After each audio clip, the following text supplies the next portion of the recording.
வணக்கம் நண்பர்களே. நாம் இன்னைக்கு என்ன ஒரு முக்கியமான விஷயத்த பற்றி பார்க்க போகிறோம் அப்படின்னு சொல்லிட்டு பார்த்தீங்கன்னா, ராஷ்மிகா மந்தனா மற்றும் விஜய் தேவரகொண்டாவோட வெட்டிங் வந்து பிப்ரவரி 26 நடக்க போகுது. ஆனால் அவங்களுக்கு என்கேஜ்மெண்ட் போன வருஷம் 2025 அக்டோபர் 3 சிம்பிளாக நடந்து முடிஞ்சிருச்சு. அப்போது வந்து அவங்கக்கிட்ட எல்லாருமே உங்களுடைய மேரேஜ் எப்போ எங்கே நடக்க போகுது அப்படின்னு சொல்லிட்டு மீடியா வந்து என்கொயரி பண்ணும்போது அவங்க என்ன சொல்லியிருந்தாங்க அப்படின்னு சொல்லிட்டு பார்த்தீங்கன்னா, நாங்கள் இன்னும் டிசைட் பண்ணல அதை பற்றி. ஃபாரினில் வச்சுக்கலாமா இல்லை நம்ம இந்தியாவிலேயே ரொம்ப ஒரு ட்ரெடிஷ்னலான பிளேஸில் வச்சுக்கலாமா அப்படின்னு சொல்லிட்டு நாங்கள் இன்னும் யோசிச்சுட்டு இருக்கிறோம். நாங்கள் கூடிய சீக்கிரம் உங்களுக்கு அதை பற்றின எல்லா டீட்டெயில்ஸையும் சொல்லுவோம் அப்படின்னு சொல்லிட்டு சொல்லியிருந்தாங்க. அதுபடி அவங்களுடைய மேரேஜ் வந்து February 26, 2026 ராஜஸ்தானில் இருக்க உதய்பூர் கோட்டையில் வந்து நடக்க போகுது. இங்கே வந்து நடக்க போகிற அந்த வெட்டிங் வந்து சாதாரணமாக நடக்க போகிறதில்ல. பிகாஸ் எந்த வித மீடியாஸ்க்கும் இல்லை செலிபிரிட்டிஸ்க்கும் அங்கே அலோட் கிடையாது. ராஷ்மிகா மந்தனா அப்புறம் விஜய் தேவரகொண்டாவோட ரொம்ப க்ளோஸ் ஃப்ரெண்ட்ஸ் அப்புறம் ரிலேட்டிவ்ஸ் மட்டும்தான் இந்த வெட்டிங்கில் அலோவ் பண்ணியிருக்காங்க. இதில் இன்னும் முக்கியமான விஷயம் என்னன்னு சொல்லிட்டு பார்த்தீங்கன்னா, யாருமே அங்கே ஃபோன் யூஸ் பண்ணக்கூடாது, எந்த விதமான ஃபோட்டோஸும் எடுக்கக்கூடாது. அது மட்டும் இல்லாமல் அவங்களோட பெர்மிஷன் இல்லாமல் அதை சோஷியல் மீடியாவிலையும் சுத்த விடக்கூடாது அப்படின்னு சொல்லிட்டு ரொம்ப ஸ்ட்ரிக்டான கண்டிஷன்ஸ்லாம் போட்டிருக்காங்க. மேரேஜுக்கு வரவங்க மொத்தமாக இந்த மேரேஜில் தான் அவங்களுடைய கான்சன்ட்ரேஷனை வச்சிருக்கணுமே தவிர வேற எதை பற்றினும் வெளி விஷயங்களை பற்றி பேசக்கூடாது. முழுக்க முழுக்க 1 வீக் எல்லாருமே இந்த வெட்டிங்கை மட்டும் தான் என்ஜாய் பண்ணணும். அந்த மாதிரி நிறைய கண்டிஷன்ஸை அந்த கப்புள்ஸ் வந்து போட்டிருக்காங்க.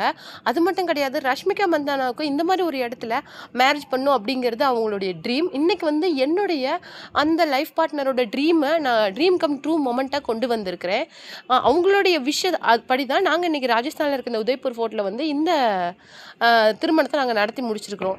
இந்த மாதிரி நிலையில் அவங்களுக்கு வந்து ஒரு முக்கியமான விஷயம் என்னன்னு சொல்லிட்டு பார்த்தீங்கன்னா, நெட்ஃப்ளிக்ஸோ இல்லை மற்ற ஓடிடி தளங்கள் வந்து அவங்களுடைய மேரேஜை கிட்டத்தட்ட 60லேருந்து 75 crores வரைக்கும் விலை பேசியிருக்காங்க. அதாவது மொத்த மேரேஜோட அந்த ஃபோட்டோஸ் அண்ட் வீடியோஸை ஓடிடியில் ரிலீஸ் பண்ணுறதுக்காக ரஷ்மிகா மந்தனாக்கிட்டையும் விஜய் தேவரகொண்டாக்கிட்டையும் பேச்சுவார்த்தை நடத்தியிருக்கிறாங்க. பட் அவங்க 2 பேருமே அதுக்கு வந்து ஒத்து வரல. ஏன்னா ஆல்ரெடி இப்படி நயன்தாராவும் விக்னேஷ் சிவனோட வெட்டிங் வந்து கிட்டத்தட்ட 30 crores மேலே நெட்ஃப்ளிக்ஸுக்கு விலை பேசி விற்கும் போது நிறைய சட்ட சிக்கலில் அது ரிலீஸ் ஆகும்போது சந்திச்சது. கிட்டத்தட்ட மேரேஜ் ஆகி ரொம்ப மாதங்கள் கிட்டத்தட்ட 6 to 7 months கழிச்சு தான் அந்த இது வந்து ரிலீஸ் ஆச்சு. ஆனால் ரிலீஸ் ஆகுறதுலையும் ஏகப்பட்ட பிரச்சனைகள் வந்து இருந்தது.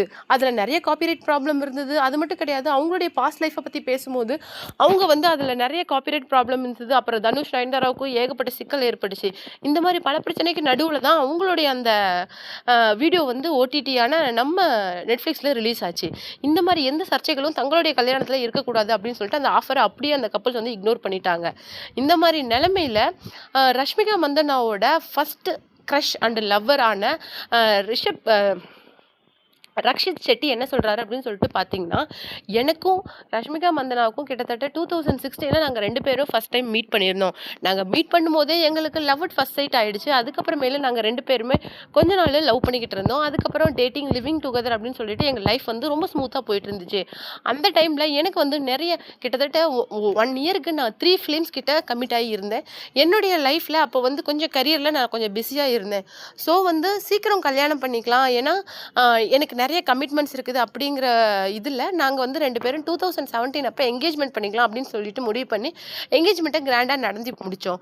ஆனால் அதுக்கப்புறமேலு ரஷ்மிகா மந்தனா வந்து என்கிட்ட இருந்து கொஞ்சம் இடைவெளி எடுத்துக்கிட்ட மாதிரி எனக்கு தெரிஞ்சிச்சு. எங்களுக்குள்ளே அடிக்கடி நிறைய சண்டை வரும், மிஸ் அண்டர்ஸ்டாண்டிங் வரும். ஆனால் நாங்கள் இதெல்லாமே ஒவ்வொரு தடவையும் பேசி பேசி அதை சால்வ் பண்ணிக்கிட்டு வந்தோம். ஆனால் ஒரு கட்டத்துக்கு மேலே அது எல்லாமே கையை மீறி போயிடுச்சு. எங்கள் கைக்குள்ளேயே அந்த பிரச்சனைகள் எதுவும் வரல.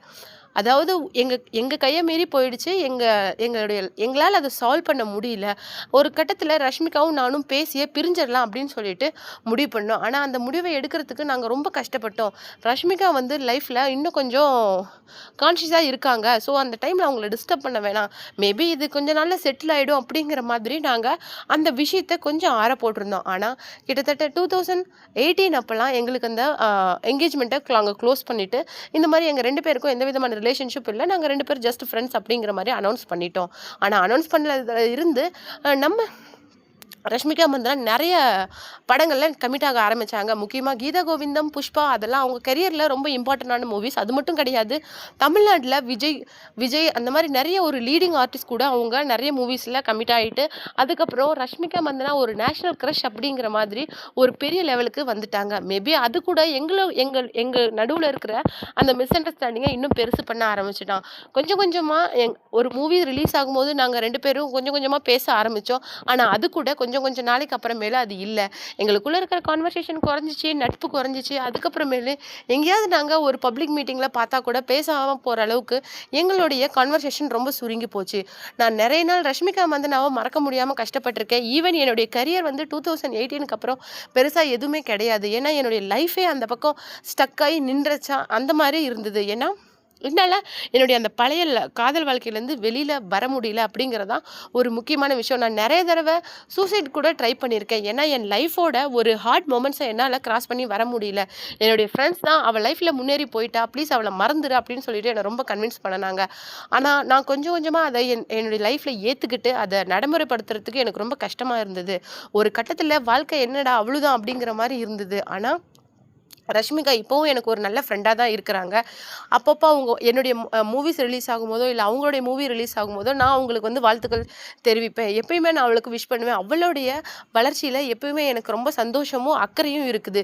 ஸோ நான் அதை பற்றி நான் எந்த விஷயமும் பேச முடியல. அவளுடைய லைஃப் வந்து யார் கூட அவங்க டிசைட் பண்ணுறாங்களோ, அவங்க கூட அவங்க லைஃப்பை ரொம்ப சந்தோஷமாக அனுபவிக்கட்டும். அதில் எனக்கு எந்த விதமான பிரச்சனையோ, இல்லை சங்கடமோ கிடையாது. என்ன இருந்தாலும் என்னுடைய முன்னாள் காதலி தான் அவங்க அப்படின்னு சொல்லிட்டு ரக்ஷித் செட்டி அவ்வளோ கஷ்டமாக அந்த இன்டர்வியூவில் சொல்லியிருக்காரு. ஈவன் வந்து எங்கள் 2 பேத்துக்கும் உள்ளே இருக்கிற கான்வர்சேஷனே ஒரு கட்டத்தில் குறையும் போது எனக்கு லைஃபே வேணாம் அப்படின்னு தோணுச்சு. ஏன்னா பல முறை வந்து லைஃப் வந்து எனக்கு ரொம்ப ஒரு டஃப்பான மொமெண்ட்ஸை கொண்டுட்டு வந்திருக்குது. அதெல்லாம் கிராஸ் பண்ணி நான் வரத்துக்குள்ளே நான் பட்ட கஷ்டங்கள் இவ்வளோதான் அப்படின்னு சொல்லிட்டு கிடையாது அப்படின்னு சொல்லிட்டு சொல்லியிருக்காரு. அது ஒரு பக்கம் இருக்க, ரஷ்மிகா மந்தனாவும் நம்ம விஜய் தேவர்கொண்டாவும் அடுத்து வந்து March 4 வந்து அவங்களுடைய ரிசப்ஷனை ஹைதராபாத்தில் இருக்க ஒரு 5 ஸ்டார் ஹோட்டலில் கிராண்டாக நடத்த பிளான் பண்ணியிருக்காங்க.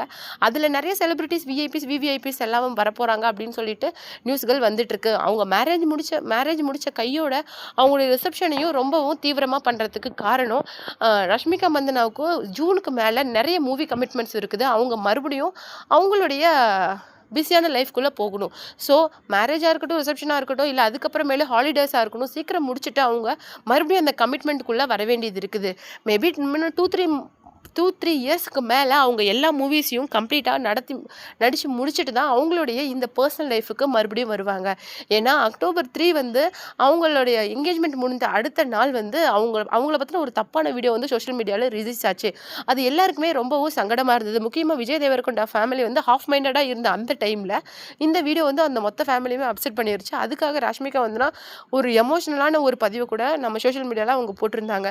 இந்த மாதிரி நிலைமை எந்த ஒரு பொண்ணுக்கும் வரக்கூடாது. நிறைய பொண்ணுங்க அப்படின்னாலும் நடிகைகள் அப்படின்னாலும் நாங்களும் ஒரு பொண்கள் தான்.